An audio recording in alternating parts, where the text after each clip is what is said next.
Are you ready to embrace the best years of your life? Well, welcome to Boomers and Beyond, the podcast that celebrates the 55 plus community and everything this exciting chapter has to offer. Everyone, I'm your host, Antionette Blake, better known as the DE Diva, and every week I'll dive into topics that matters to us the most. From health and wellness, travel, family dynamics, finances, family, friends. We're going to explore them all. Going to have some good advice, but I'm going to ask for yours as well, because there'll be lively topics about aging vibrantly, building strong relationships, and guess what? Making the most of retirement. So go grab yourself a cup of coffee or tea, even wine or juice, and settle in with me as we navigate this exciting world of boomers and beyond. And don't forget, subscribe to the show and leave a comment. I'd love to hear from you. And share it with your family, your friends, your bae, and your boo too, because this conversation is all about you and me. So let's get started with Boomers and Beyond. Welcome back, everyone, to another episode of Boomers and Beyond. I'm your host, Antionette Blake, and I am thrilled to be spending some time with you today because here in beautiful Smyrna, Delaware, or wherever you may be tuning in from, I hope you're having a wonderful day. Now, let's be honest. The world, these days, it can feel like, what? I don't even want to say the word. Let's just say unsettled. We're bombarded with news, changes, and uncertainties that can sometimes make us feel a bit overwhelmed. But you want to know something? As the wise folks we are, having navigated some storms in our lives, we have the strength and the resilience to make it through. And today, I want to talk about harnessing that power. Specifically, the incredible power of a positive mindset. That's right. Episode number 40, Shining Bright, the power of a positive mindset. Now let's think about this. Our thoughts have a profound impact on how we experience the world. A positive mindset isn't about ignoring those challenges or pretending everything is perfect.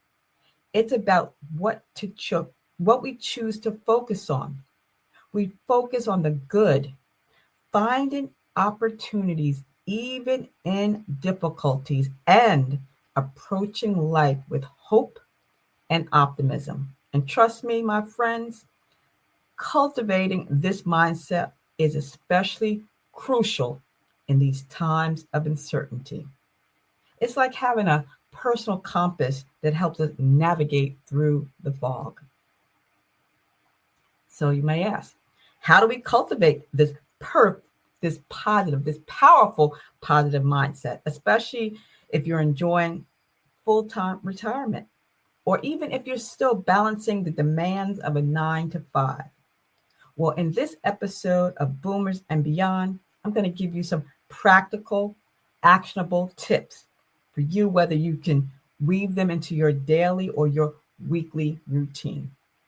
So we're going to start with everyone, whether you're retired or you're still working. Always, always, always start your day with gratitude. Yes, let me tell you, this is a game changer. Even before your feet hits the floor, take a few moments to think about 3 things that you're grateful for. And the first 2 should be your eyes. You woke up, right? You open those eyes. It could be anything. It could be, grateful for the warmth of your bed, your loving family members, a beautiful sunrise, anything. These simple practices will help you to focus on what you're lacking, not on what you're lacking, but what you already have.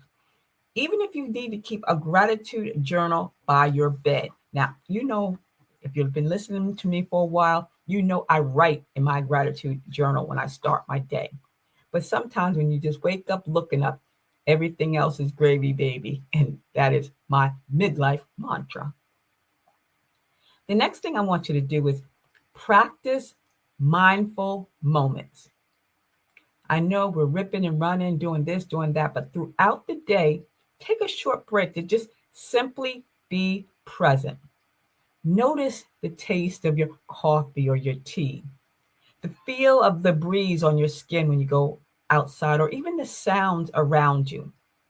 Even a minute or a minute or two of mindful breathing can help you calm your mind and reduce feelings of anxiety. And because we always have our phone nearby, there's some great apps that can guide you through short, mindful exercises. You can even ask your smart device, and I'm not going to say her name because she'll chime in, but ask your smart device to give you some mindful moment meditation quotes and ask her to schedule it so it'll always be available. The next thing I want you to think about is nourishing your body and your mind. Now we know, right? We got to eat. We got to eat well. We got to get enough sleep. We got to engage in some physical activity, even a walk around the block, because all of these have a direct impact on your mood and your energy levels. But don't forget to feed your mind with positive input. Read those inspirational books. Listen to those uplifting podcasts like Boomers and Beyond, or engage in hobbies that bring you joy. So fill your mind, your body, and your soul with positivity. The next thing is limit. Can't eliminate it, but limit negative input. Be mindful of the news and the social media that you consume. Don't sit there scrolling all day long or listening to the news all day long because it's not healthy. We know, and yet we got to stay informed because that's important. But constant exposure to negativity can be draining. Set boundaries, right? Intentionally seek out positive and uplifting content. If you need to go old school, like I always watch I Love Lucy, comes on at noon, on catchy comedy. That makes me laugh. It makes me smile. It makes me not think about what's happening in the world today. So limit that negative input.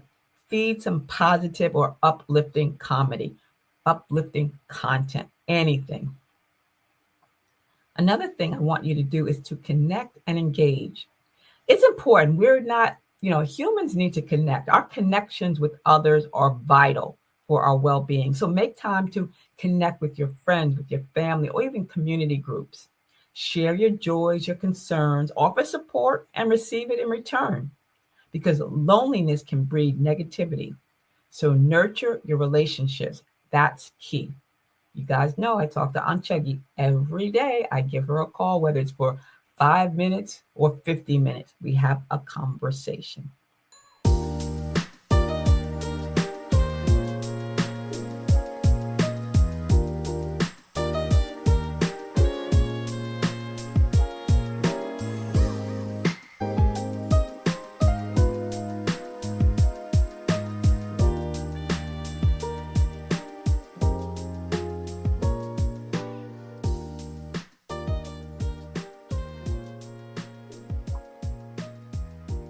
Now, I want to talk about some tips that are more specific to those that are wonderfully retired. There's no 9 to 5 there. You just, your whole day is your whole day. Think about this. Retirement is a fantastic opportunity to explore passions that you never had time for. So embrace some new adventures. Learn a new language. Take up painting, volunteer for a cause you believe in, travel, right? Having something to look forward to and engage your mind keeps the positive energy flowing. You want to learn that new line dance, boots on the ground? Pull up YouTube, put on that music and learn that dance. Now, I know you're used to doing a 9 to 5 or whatever it is, a 10 to 6 or whatever the case may be. You got to structure your days. Yeah, but you really still have to do that. Flexibility is perfect, especially that's like the best thing about retirement. But you need to have some structure because that helps. You know, have a loose routine that includes activities that you enjoy, those social engagements, as well as time for relaxation. This can prevent you from feeling like, what in the world am I going to do? Like, what am I doing here all day, every day, doing nothing? No, structure your day. Get that calendar, put on that of what you want to do. I also love watching The Neighborhood, right? And when what's his name? Oh, gosh, I can't remember. Oh, the guy that plays Cedric. I mean Cedric, the guy Cedric the Entertainer. When he retired, um, God, I can't even remember his name. I'm having a brain fart right here, but I'll remember anyway. But he had nothing to do, so he was getting his hair cut like every day. You need to do something, each and every day. So, structure your day. I know it's flexible, but have something that you want to do each and every day. And, uh, share your wisdom, right? We have a lifetime of experiences and knowledge to share. So there are opportunities for us to mentor the younger generations through volunteer or just sharing stories with loved ones. And because this not only benefits them, but it also reinforces our own sense of value and contribution. So, if you're retired, you now have a 9 to 5, that's good. But for those folks, amazing folks that are still navigating the 9 to 5, let me give you a few tips. First, find moments of joy, yep, in your workday. Even when you walk in that office and it's a busy work day, look for small moments of positivity. It could be a friendly chat with a colleague, completing a task that you wanted to get rid of, or just enjoying your lunch break in a peaceful spot. And even if you're sitting in your car listening to music, that can be a great way to make you feel good. I used to do that when I had a 9 to 5 with a commute from Middletown to Westchester. I was in a car for 3 hours a day. But sometimes in the middle of the day, I would just go outside or sit in my car and just listen to quiet music. Another thing you can do is set those realistic goals and celebrate the small wins, right?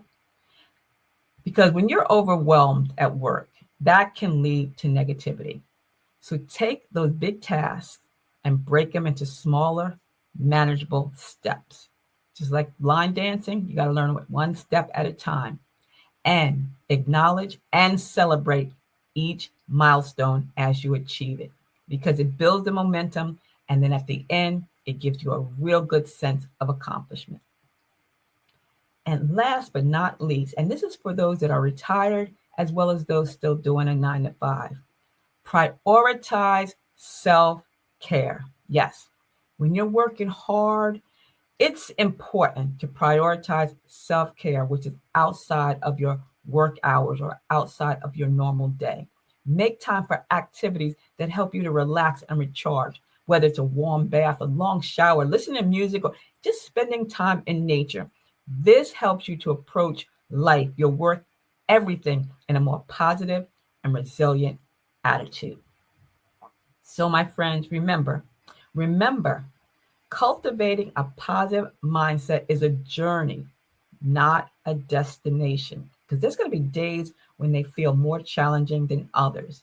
But you have to be kind to yourself, acknowledge your feelings, and gently guide yourself back towards a more hopeful and positive perspective. And just like us boomers, we weathered storms in the past. We have the strength to navigate the uncertainties of today with grace and a positive outlook. And I truly believe that by consciously choosing to focus on the good, practicing gratitude, and nurturing our minds and bodies, we can all shine a little brighter no matter what life throws our way. And that, my friends, is a powerful thing indeed. So I want to thank you all so much for joining me today on Boomers and Beyond. And I hope that these tips have inspired you to embrace the power of a positive mindset. And until the next time, Stay positive, stay connected, and keep living life to its fullest. I want to thank you all for tuning in today's episode of Boomers and Beyond. I hope you enjoyed the show. And don't forget, subscribe and leave a comment and share it with your friends.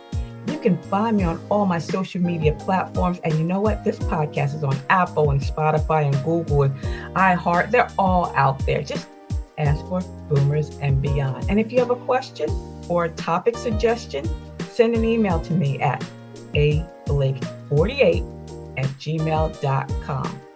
And if there's a topic that you want me to explore on this show, make sure you leave that as well. I'm also actively seeking sponsors who cater to the amazing 55 plus community. So if you have a business or a service that aligns with my listeners' interests, I'd love to hear from you. Send me an email. You know how to do that. ablake48@gmail.com. Don't forget, join us next Saturday for another exciting episode packed with information and inspiration for living your best life after 55. Boomers and Beyond is hosted by Buzzsprout, and the music is by Mass O Beats from freetouse.com. See ya, it's the DE Diva.